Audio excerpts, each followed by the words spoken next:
Hello. Oh, that's not good. You ever wonder how much lint you can have in a back pocket? About that much. Oh, there's more. Wow. The amount of receipts that I had in that back pocket. That one was for you. So, this is the first video that I'm shooting on this new channel where I'm just going to kind of do absolutely whatever. Today, I thought about talking about my video game collection.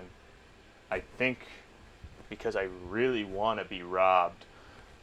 There's some other stuff here that's not video game related, like this cool little fidget toy that I just kind of pulled out of a backpack that I had. It's a gift.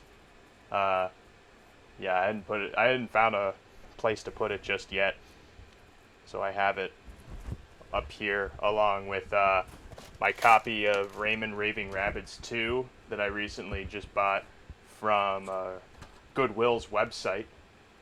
For those that don't know, Goodwill has a website that sells video games, most at MSRP, some above MSRP, and even at MSRP, way more expensive than they should be.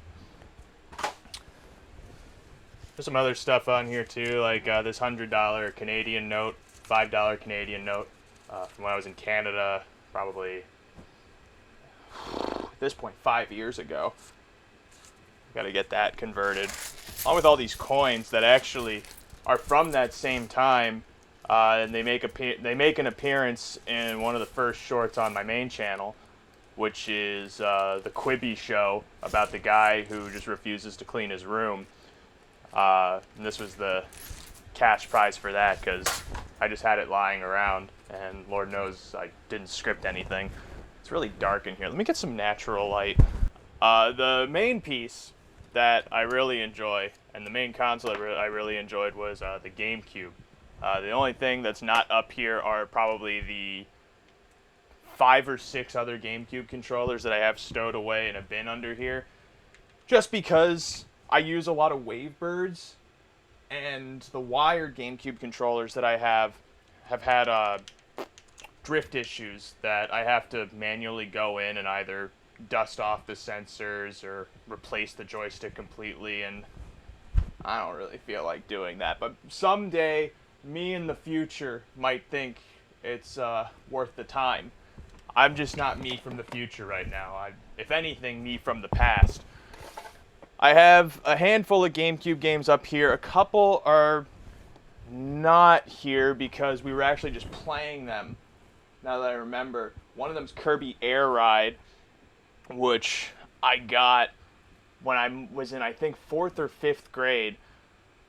And I remember distinctly playing a lot of it during sleepovers down in the basement because the city trial mode just had so much replayability to it, with how you never knew what the challenge was going to be at the end. So part of the fun was plotting which stat builds that you thought would be most optimal, and sometimes you got lucky to get a hint of what the challenge was going to be. So then there was that extra reward of really feeling like you extra prepared for the race or the battle or whatever it was.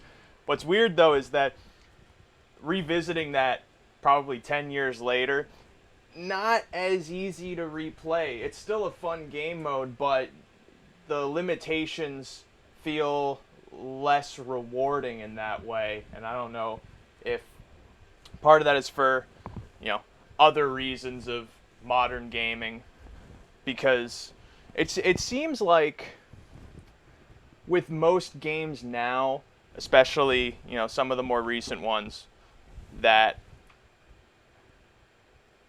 they try so hard to be endless landscapes and to have these kinds of gameplay builds where they leave so much more to the player.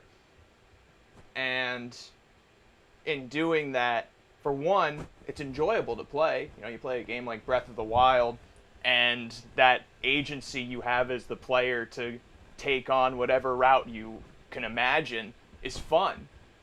But then when those are the kinds of games that start flooding the marketplace, and thus are the ones that we're playing a lot of. You can even think of, like, I don't know, games like Baldur's Gate 3 that just came out, and these massive RPGs.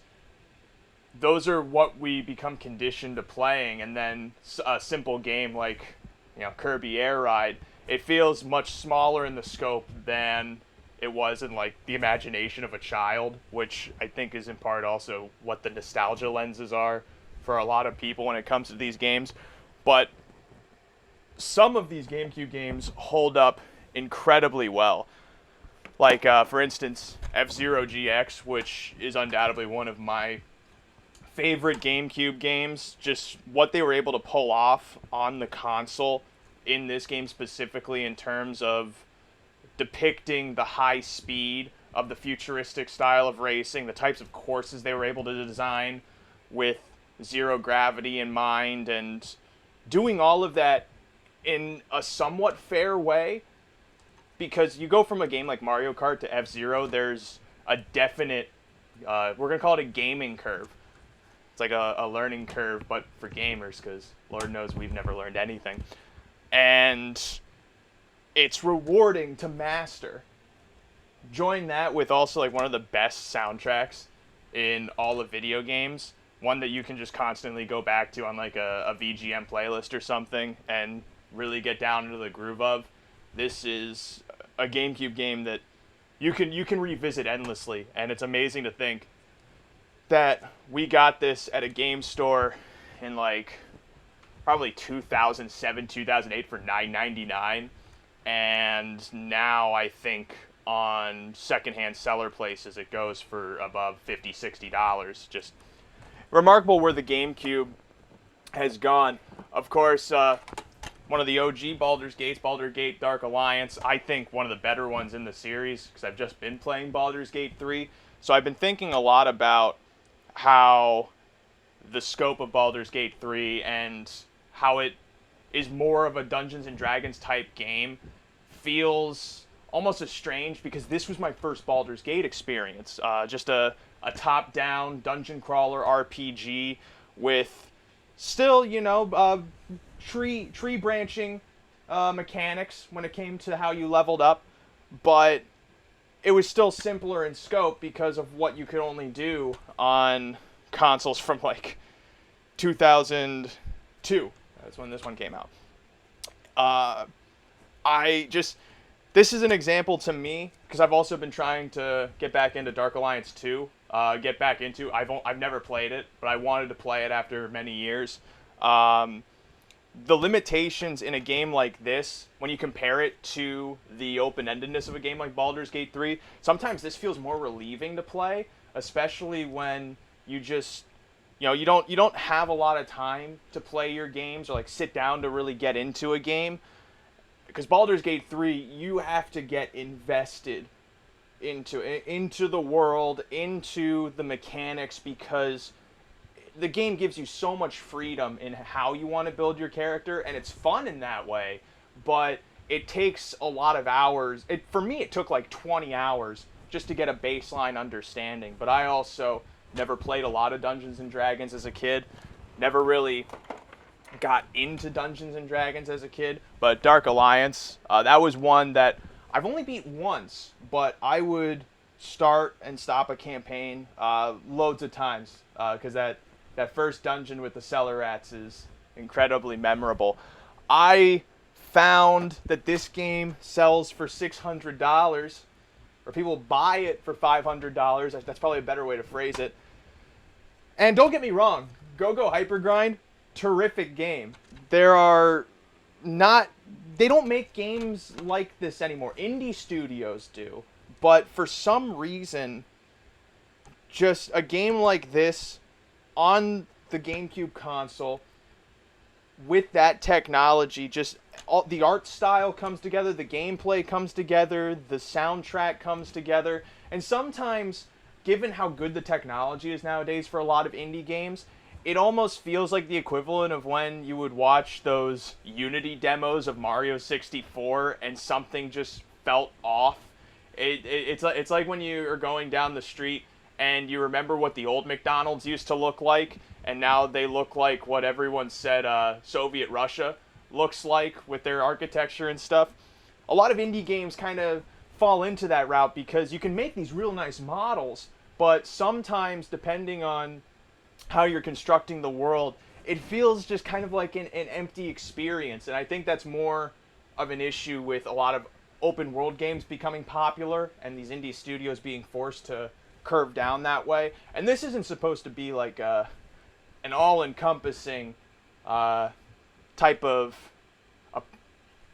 take either.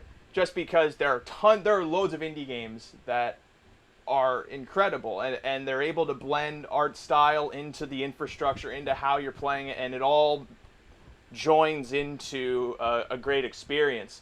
Go-Go Hypergrind from the GameCube, certainly one of those. I'm astounded that this is going on secondhand for like $500-$600, because I bought this with manual and stuff like that on Amazon in like 2013 for $7.99. When you include shipping, it cost me $12.99. I mean, it just goes to show that people do not fall on great things immediately, and it sometimes takes over a decade for people to find that something is pretty good. And Go-Go Hypergrind's pretty good. There's some other games on here like Ed, Edd n Eddy: The Misadventures. That's a fun licensed title. It's admittedly short, but when you grow up with the cartoons, it's a fun little thing to go through. There's 2 copies of Luigi's Mansion here for some reason, and I think only one has the disc. I don't know why I have the other one. I do remember that this might be my original Luigi's Mansion, and we lost the disc because a couple years ago we rebought it since we didn't have the disc. But we had the box. So now we have 2 boxes and 1 disc. Write something about that, you freaks. Then there are some other mandatory titles inside of this GameCube collection. Mario Golf Toadstool Tour, Mario Kart Double Dash, all 4 Mario parties, which if we want to talk about what the best one is, we can start by saying it's not 7. Though 7 tried to do many new things. I think it tried to do too many new things. 6 tried to do new things as well, and it was okay. But, I mean, when you put it down between these two, people say 4 is the better Mario Party, because I guess people have critiques on the mini games and stuff like that for 5, but I have so many better memories playing Mario Party 5, and on top of it, just the approach that they took, where Mario Party 4 just took the standard build or board build format of just make a bunch of locations, and then this one did everything in the scope of a dream. They just tried to make it more thematically cohesive with Mario Party 5, and I really appreciated that, especially since this one has one of the better soundtracks of the Mario Party games. Like Mario Party 4, Toad's Midway Madness, great board, great soundtrack. Beyond that, I can't really think of how the other ones sound. I kind of remember how Koopa's Seaside Soiree sounds, but the boards are designed well, and it's a good game in that right. But man, Toy Dream, Pirate Dream, Sweet Dream, every board in this game has an astounding musical accompaniment to go with the gameplay. And 6 and 7, again, in their own rights, fine games, but 6 is probably better than 7. So the definitive Mario Party ranking here is 5, then 4, then 6, then 7. Many people disagree with this, and I say that in this country you are allowed to be wrong. Me, though, I'm usually correct. Metroid Prime inside this collection. This one is also the one that has the bonus disc with Metroid Prime Echoes. One of the few video games my dad got me as a gift, because I remember him saying that he went into GameStop and asked the clerk what a good game is, and they recommended Metroid Prime. I have never been able to play through this game. I think because I'm an idiot.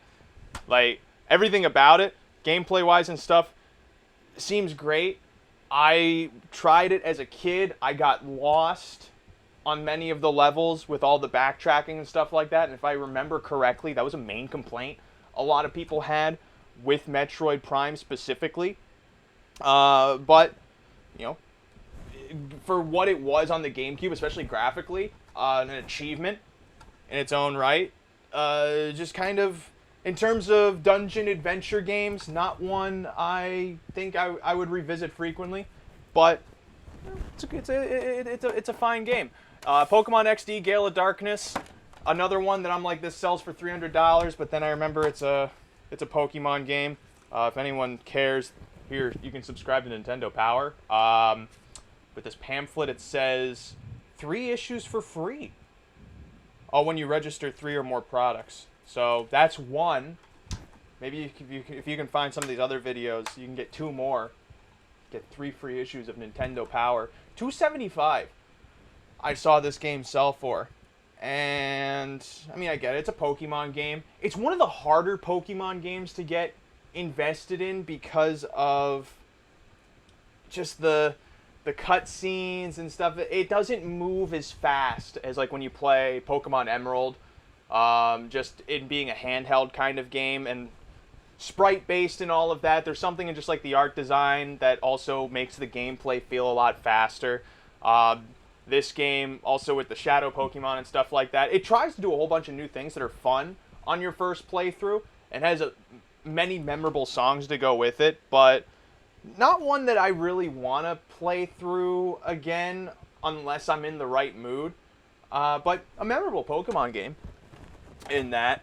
Rayman Arena, when we're talking about games that have aged well, Rayman Arena I find is one of them. It's so quirky in the way that, well, it's 2 modes. It's racing mode and battle mode. The racing mode is just free running. That's all it is. You go through these obstacle courses, and you just try to be the one to finish first, and you just do it as it's a platformer, and it's surprisingly fun in just how the momentum of the characters go, how the courses are designed. Everything about it's well executed inside of this game. The battle mode's not as fun, but it also wasn't a mode that I really played a lot as a kid. I played a lot of the race mode. When I played the battle mode as I got older, I learned to appreciate it. It has its charms, and it's fun to do on occasion, but really the racing mode is where this game shines, even today. 2 Simpsons games, Hit and Run, Road Rage. They're good games that speak for themselves. I recently re-picked up this one from Goodwill a while ago, Smashing Drive. This is a game that we had when I was a kid, and then there was one time I remember we traded a whole bunch of games into GameStop to get store credit for as dumb of an idea as that was, and this was one of them. Another one was SpongeBob SquarePants Battle for Bikini Bottom. Don't have that on GameCube anymore. I got the remaster, though, on Switch. And then Paper Mario The Thousand Year Door, which I think is the one I regret putting in there most to this day, because, well, for one, that game sells for like $120 secondhand. That's way more than the game is worth. Hopefully the remaster helps bring that down. But also just, it's a memorable Paper Mario game, but a massive time sink because of the turn-based battles and stuff like that. But in terms of story and things like that, it's up there with Super Paper Mario's campaign. I never really got into the story of Paper Mario N64, and then the later Paper Marios are kind of their own thing. Smashing Drive, though, this is just an arcade game. You just play as an angry taxi driver who has to race to his destinations. It's, you know, it's of an era of when they would just port arcade games onto these consoles, and they were fun games. You know, some places still kind of do that. I feel like that spirit is captured with how on the Nintendo Switch there's so many games that feel like mobile games. So you're just seeing that arcade porting done with a lot of these mobile style games, just in terms of like UI and game mechanics and stuff like that, which for a console like the Switch, being a mobile console, I imagine caters to that kind of gameplay. But this is a nice one to just turn on, play for a little bit, turn off. It fits in that own right. Got Sonic DX, Director's Cut. Sonic Riders, which is a fun one. SpongeBob SquarePants, Lights, Camera, Pants, fun little mini game collection. SSX 3, debatably the best snowboarding game that I've played. I have Tricky. Tricky is in the living room right now. That's one I also got off of Goodwill for like $20, so MSRP. This one sells for less and is better than SSX Tricky, just in gameplay, in the physics of the game, of how you pull off the tricks and stuff like that. Good game. It's a good game. You can listen to a lot of Yellow Card on this one, so that's also an added plus, especially if you don't really listen to Yellow Card. Star Fox Adventures, never bothered playing it, but it's in the collection. Never could get past Dinosaur World. I don't know how people get past Dinosaur World. I don't know what game is beyond Dinosaur World, but some people stand by it and say it's a good game. Mario Sunshine, have that both on GameCube, and also got 3D All-Stars. Melee is a mandatory one for a lot of people. Taz, the Tasmanian Tiger. This is actually, I would put this kind of in the same vein as Wario World, which I also have here. It for a licensed game, it's pretty good. It's pretty good. You got all these different levels. You just go through. You try not to get caught. Honestly, for licensed games, it performs. It performs quite well. I think it's an underappreciated gem on this console. And I'm not saying that just because I played it when I was 12 years old. This here, you think, is Batman Begins. But I'm going to let you in on a little secret. It's actually Time Splitters 2. I have no idea what I did with the box of Time Splitters 2. I know I got this box of Batman Begins from my cousin, because I guess I accidentally packed it in a bag of mine when I was visiting him one summer, probably over a decade ago. And now I use it to hold Time Splitters 2, which is another forgotten fantastic FPS game. Fantastic story, great soundtrack. The shooting gameplay, it's a la GoldenEye, so it's a little clunky, but you can figure it out and get into the rhythm of it. It's fair ultimately in that way. I think Time Splitters 2 much better than Future Perfect, even though Future Perfect's more pretty to look at, and it also has that gun where you shoot someone and then they get really fat until they explode. That's a weapon that no other game has had the courage to implement, and I think it really speaks to the state of FPS shooters today. Tiger Woods PGA Tour 2003, a game that has been played. Here's Future Perfect. Tony Hawk's American Wasteland, I think, is one of the better Tony Hawk games on the GameCube. Great musical selection. You got Green Day's band that's not Green Day's band because they hate that other band. I think it's The Network. Bunch of other really nice songs on here. Game plays well. It's kind of fun, the idea of building your own skate park out of these monuments of different cities that you can travel to linearly. Like, versus in playing Underground and Underground 2, you would just go to these places, hop to hop to hop to hop. This one, you could just take a subway or skate through a subway, and you go from Santa Monica to downtown LA, and that was fun. That was fun to be able to experience a world like that. Pro Skater 3 I recently got from a game store. WarioWare Mega Party Games is just, that's WarioWare. Wario World, I was talking about this one. A game I haven't beat. A game that is hard for me to beat because I'm not really that good at games. I think I've gotten only 3 or 4 worlds into it It's a fun game, though. Interesting bosses. Interesting to give this guy his own time to shine and his own opportunity to go platforming.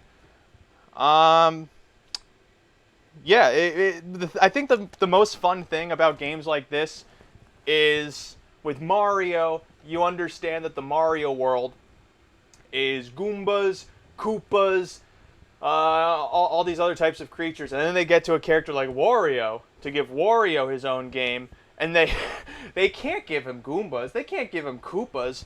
So what are the mega creatures that Wario has to fight in this world? So a lot of them are like these giant dodo birds and other enemies that might have been from, like, the other Wario games, because I think there's like Wario's Woods and these Game Boy games that were also platformers, platform adventure kind of games. But it's fun.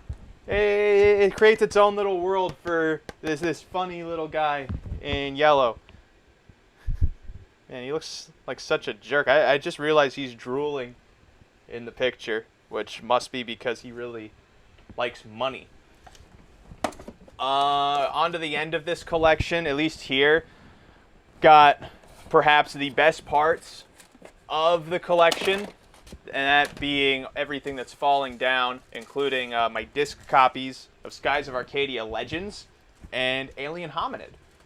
Never played this one, played a lot of this one. Alien Hominid, I think, just got a remaster too, on PC and other consoles. Another one of those kind of arcade-style games, even though it was a Newgrounds game to start. It was just a Flash game that eventually got ported to consoles. Another kind of relic of just what old console gaming used to be, beyond just like the AAA titles and stuff like that. Here we have the Zelda games.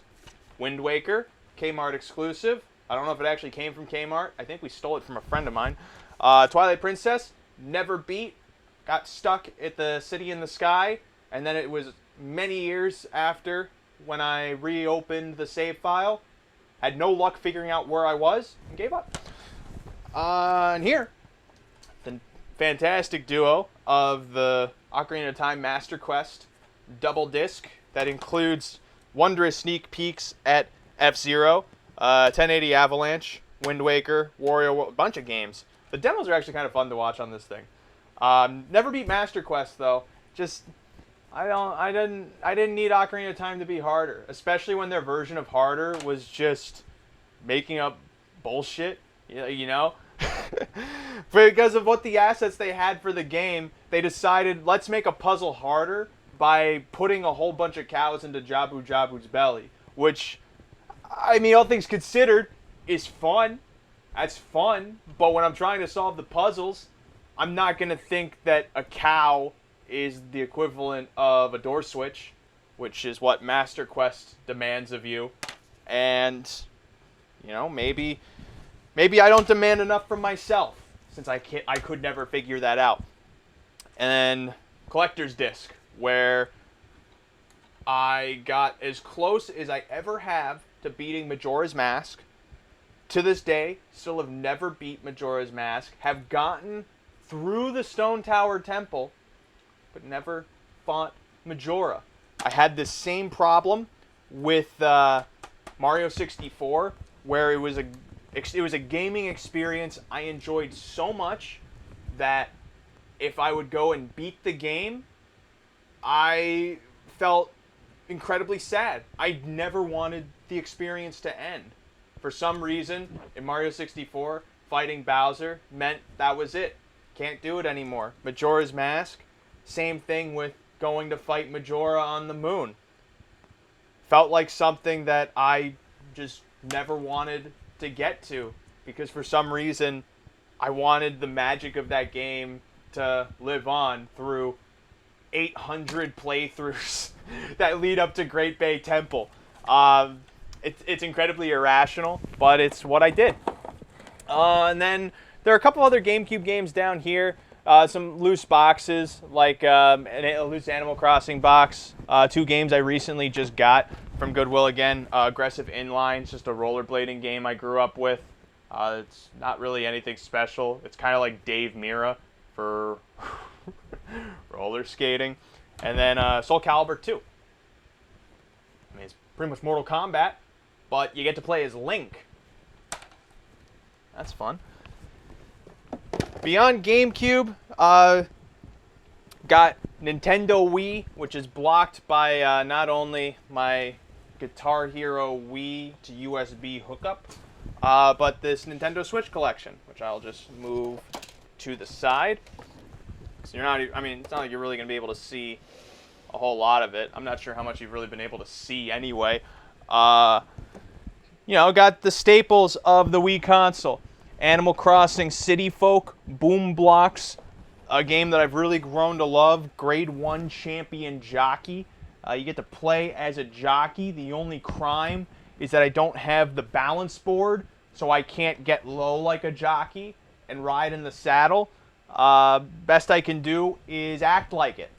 And, you know, a game that's actually kind of fun to play with motion controls, unlike many Nintendo Wii games. Boom Block's another one. That's nice with that. But Champion Jockey's a fun game.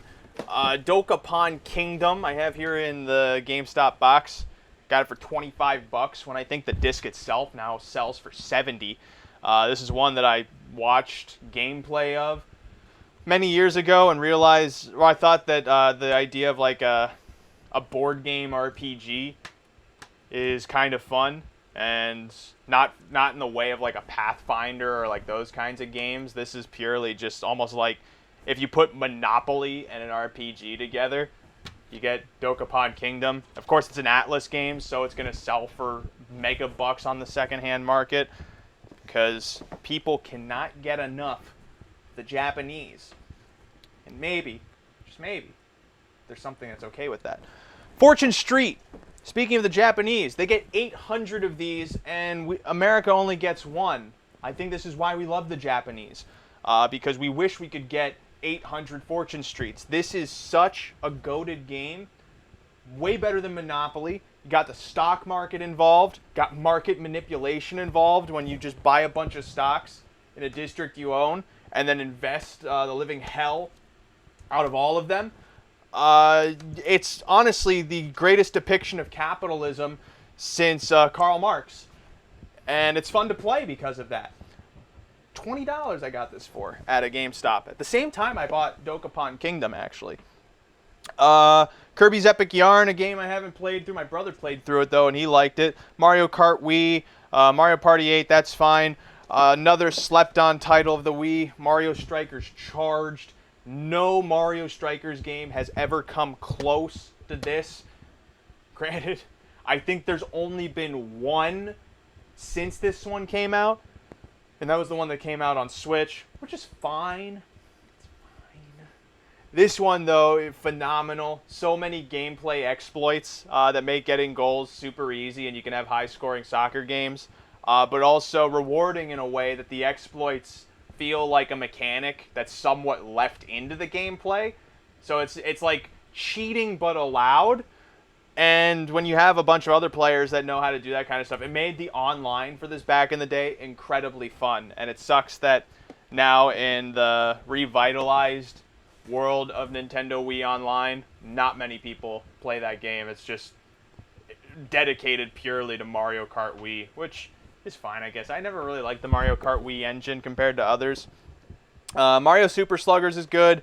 I have tried so many times to get into Okami.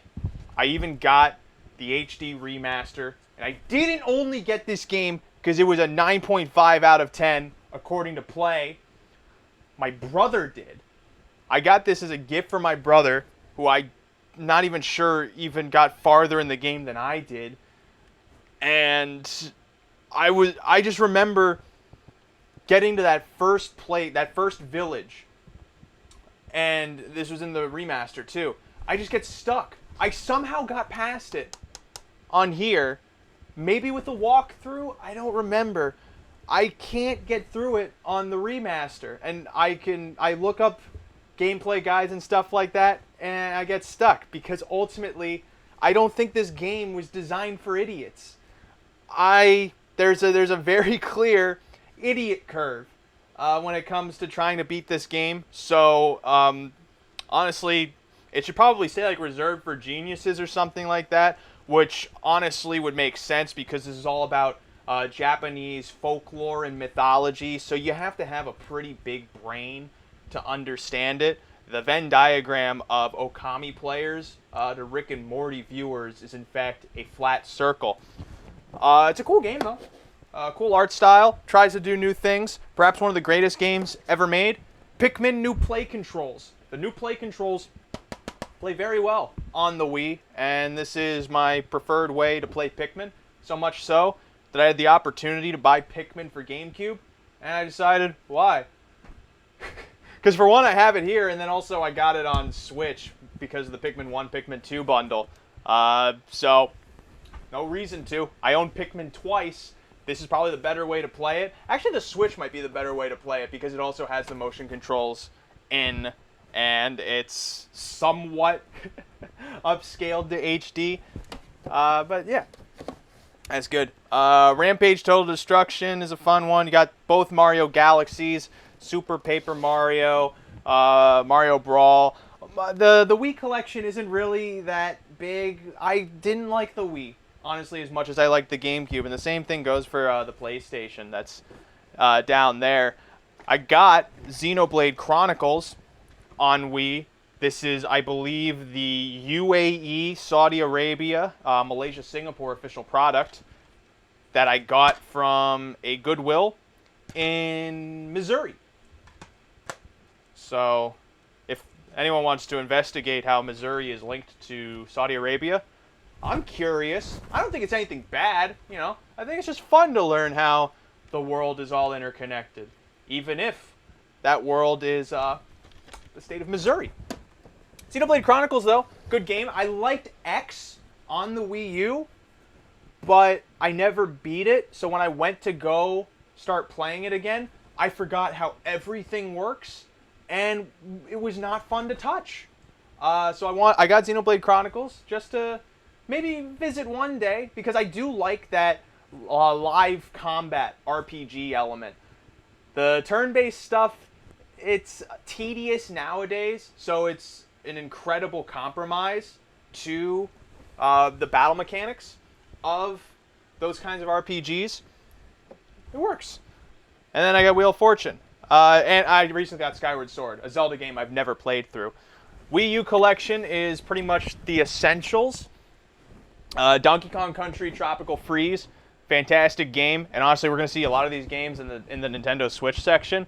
Mario Kart 8, loads of hours on that one. Nintendo Land, fantastic. Pikmin 3, I should play again, to be honest. I beat it once, have not played it since, but it's perhaps the best game on the Wii U in terms of utilizing the gamepad.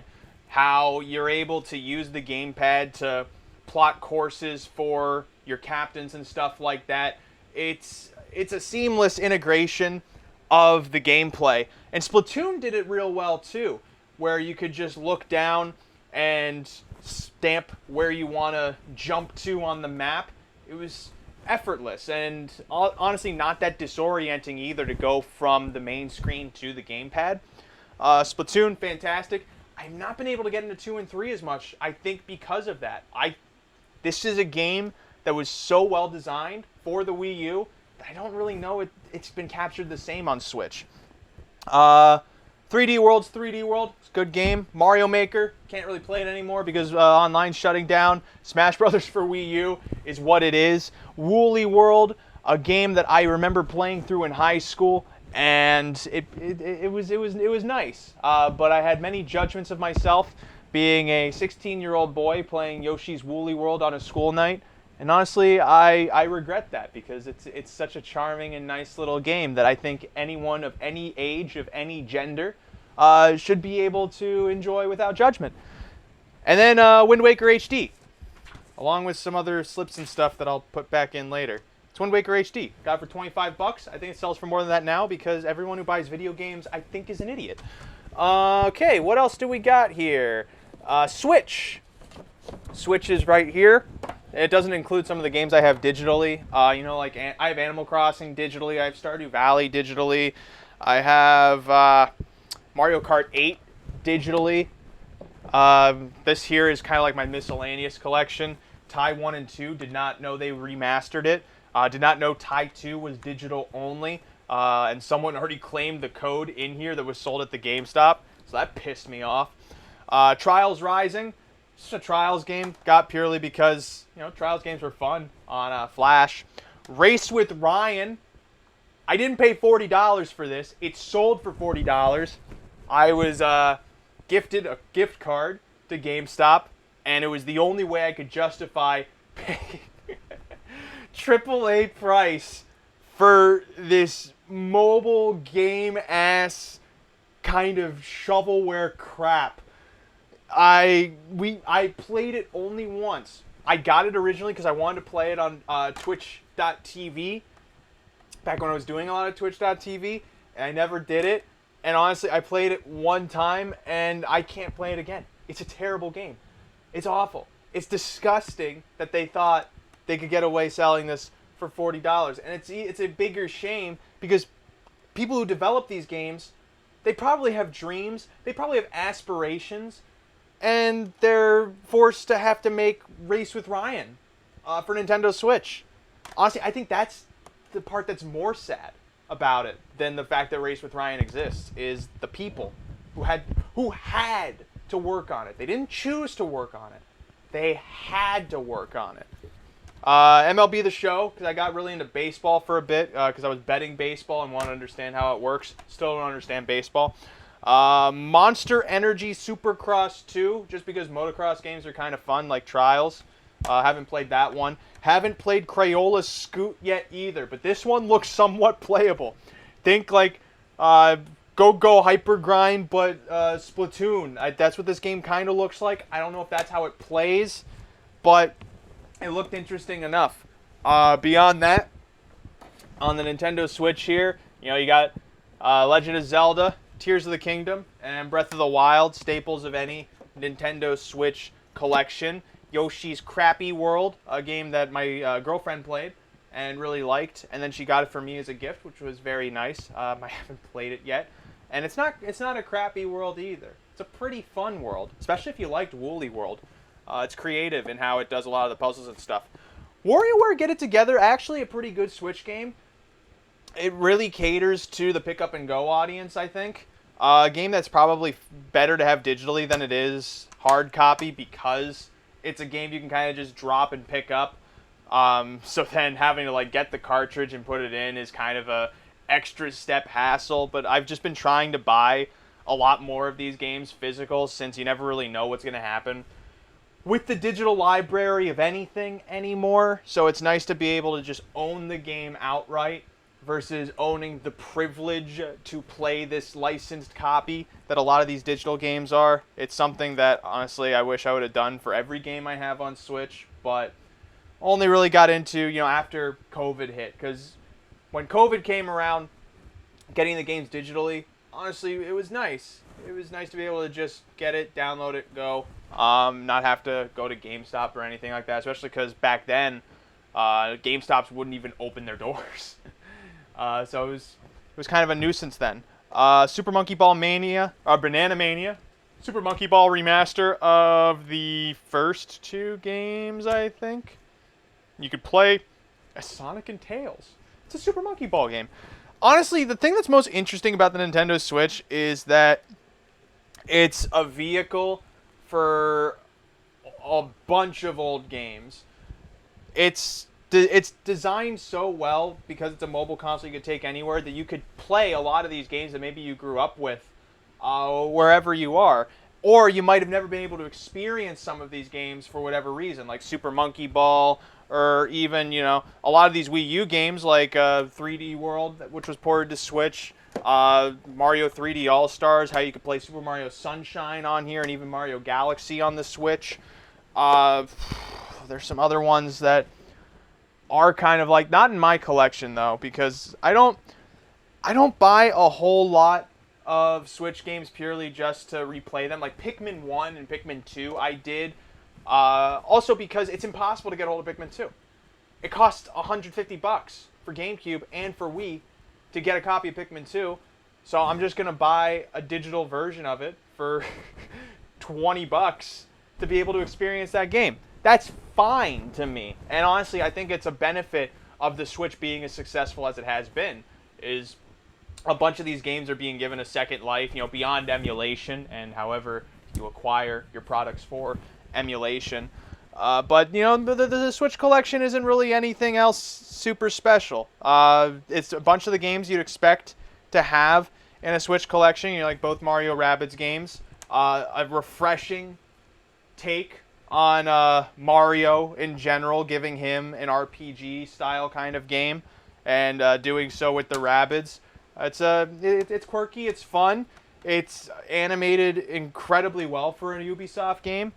They're both memorable experiences, though I think Kingdom Battle more memorable to me than Sparks of Hope, and I haven't beat either.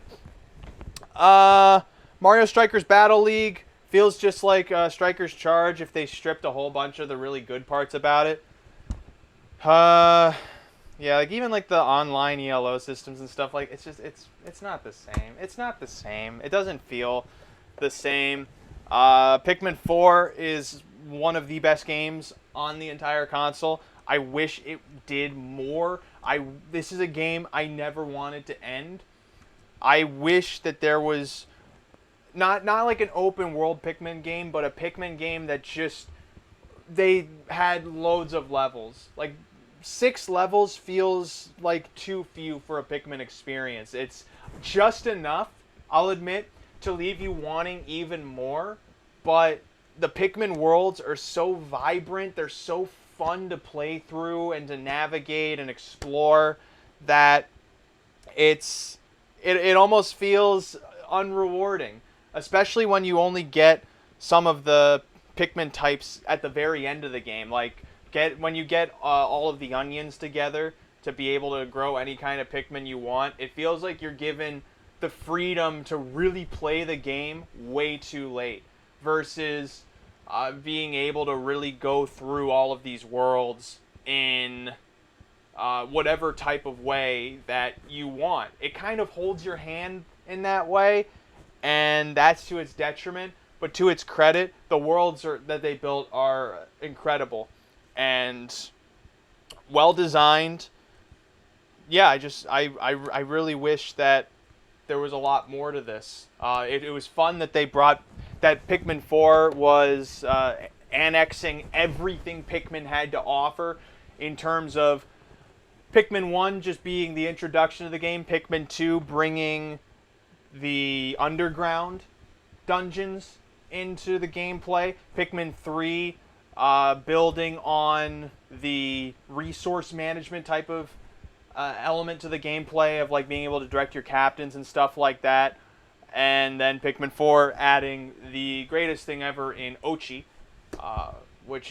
he's not a ripoff of Poochie. He's not. Stop claiming he's a ripoff of Poochie. He's his own thing, who happens to look a lot like Poochie, but he plays differently than Poochie, and he's way cuter than Poochie. Okay? That's the Switch collection.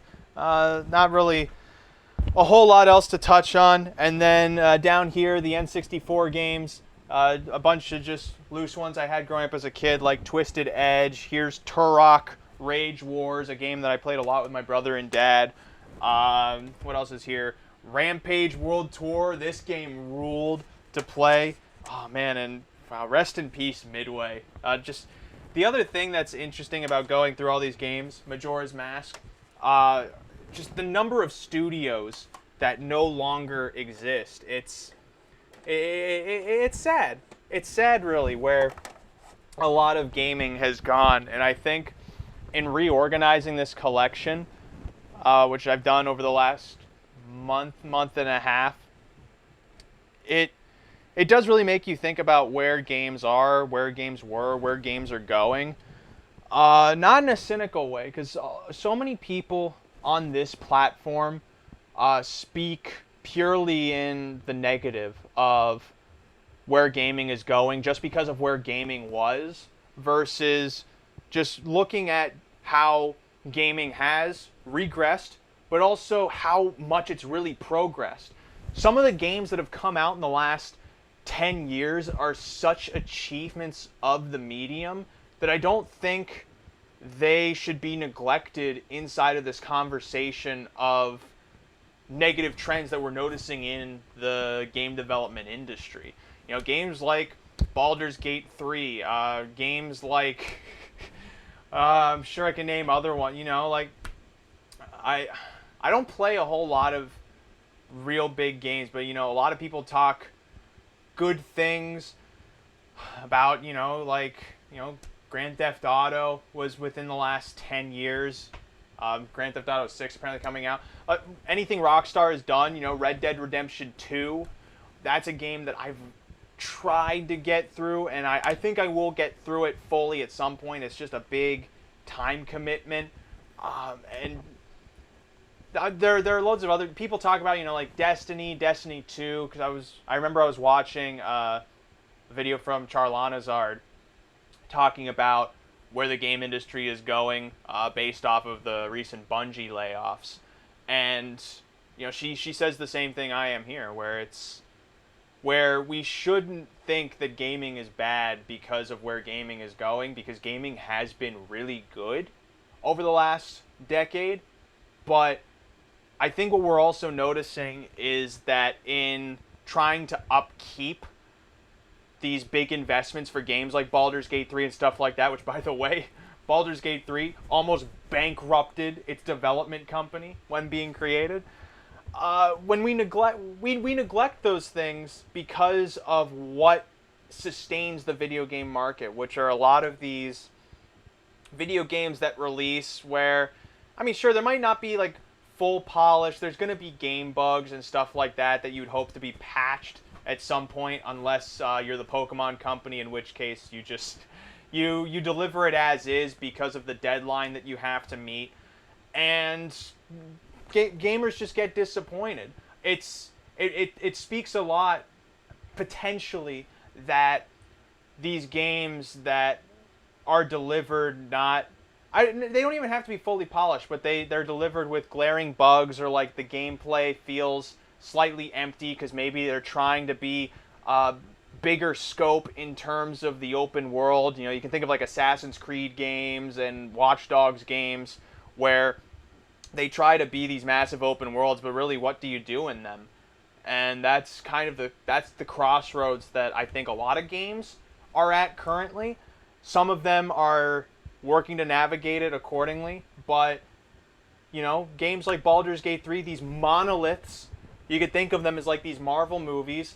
They do, to an extent, keep the lights on for these dev companies, but they also don't, because it takes how many years to deliver a game like that, and you're making such a big bet that a game like that would sell in the however millions of dollars of copies to get back a profit of what, like 20%, 30%? That's still a risky endeavor.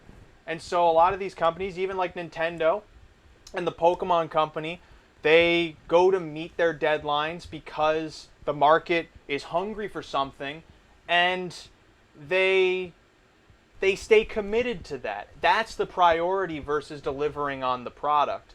It's nothing at fault of these game developers or anything like that. It's more so just kind of the state of where the video game market itself is. And it's kind of sad to see, but also the fact that there are these shining examples of incredible games that are able to come out, it should make people more hopeful than cynical. Even though a game like Super Mario RPG is coming out this week, as I'm recording this, for Nintendo Switch, and it has the most empty box art imaginable, which is kind of sad to see, but that's gaming's in a weird place right now because the world is in a weird place right now. Money's moving in a bunch of different directions. It's not as flush as it might have been within the last few years for whatever reason. As a guy who doesn't even break 50,000 a year, I can't speak to how money is spent in the whole world to the trillions of dollars.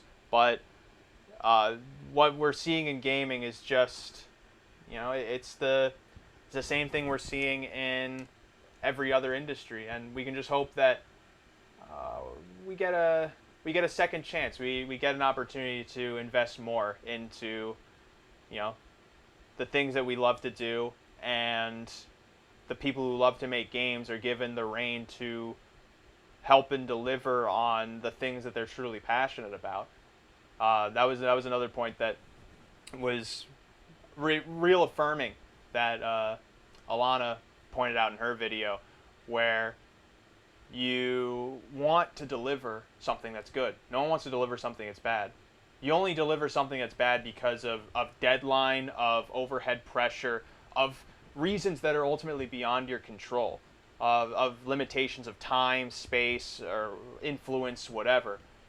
And, you know, we're seeing directions where the world is moving in a better place because of that. But also, we still have a lot of work to do. But that's pretty much the video game collection here. There's some DS games that I never really touched on. They're DS games. If you sat through this whole thing, cool.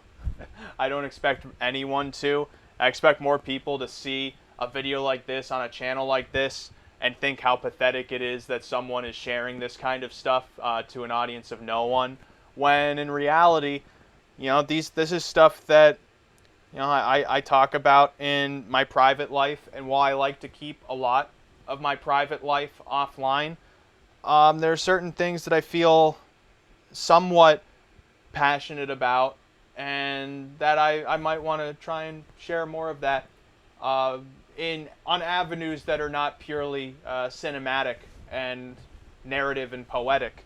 Sometimes it's nice to not obfuscate these kinds of things through plot and imagery and stuff like that, and it's nice to be able to just talk about it. So that's kind of what this channel is.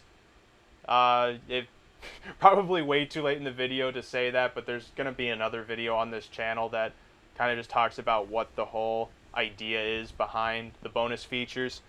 And, you know, if anyone does watch this and likes games, talk about some of the games that you really like. I love pretty much every single game that's in this collection, even the PlayStation 2 ones. Nothing against that console. I didn't grow up with it. If I did, I probably would love it.